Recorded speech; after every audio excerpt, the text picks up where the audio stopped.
朋友们，我们今天终于可以去这个发改委备案了啊！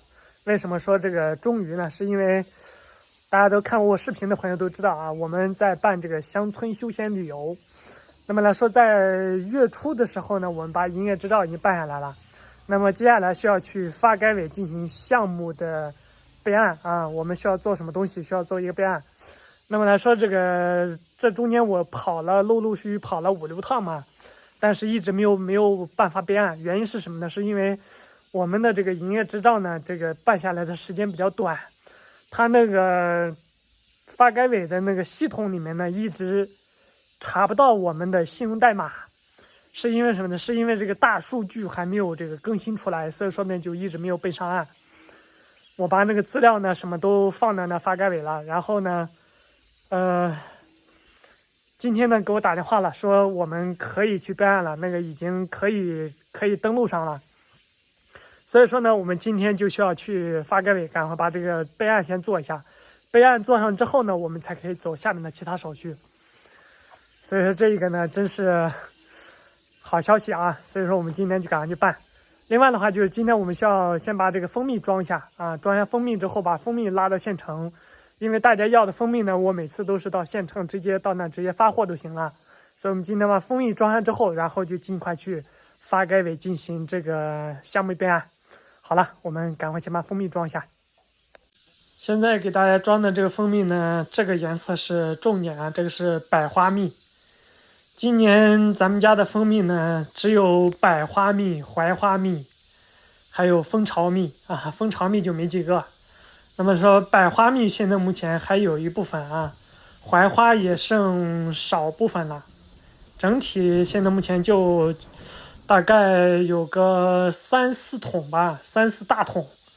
那么这3、4大桶这个卖完之后呢，整体这个蜂蜜今年就没有了，因为本来想着说这个今年还能再摇一次这个荆条蜜呢，但是自从我爸把那个蜂箱拉到下面之后呢，这个下面的荆条蜜一直不好，所以说今年的荆条蜜估计就泡汤了。荆条蜜现在目前采的蜜只能够小蜜蜂自己来吃的，所以今年呢就没有荆条蜜了，只有百花和槐花啊。现在目前这个大家看的这个颜色，重点的是百花啊，因为这个花香特别浓，所以说每次一开始这个装蜂蜜的时候呢，很多小蜜蜂就飞来采蜜，因为它的花香味特别重。所以说小蜜蜂呢闻到这个花香之后呢，以后就都来这里偷蜂蜜呢。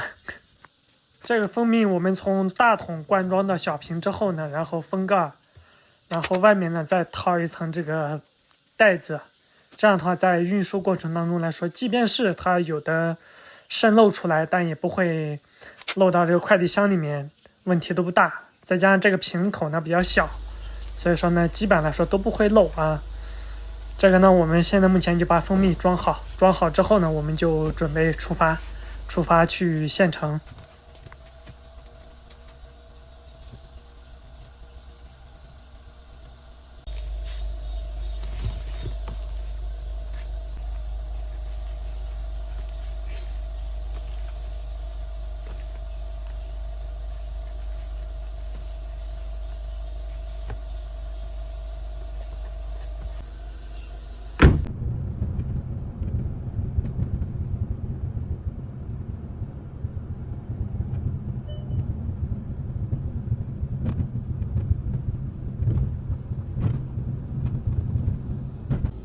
好了，我们已经到县城的快递点了。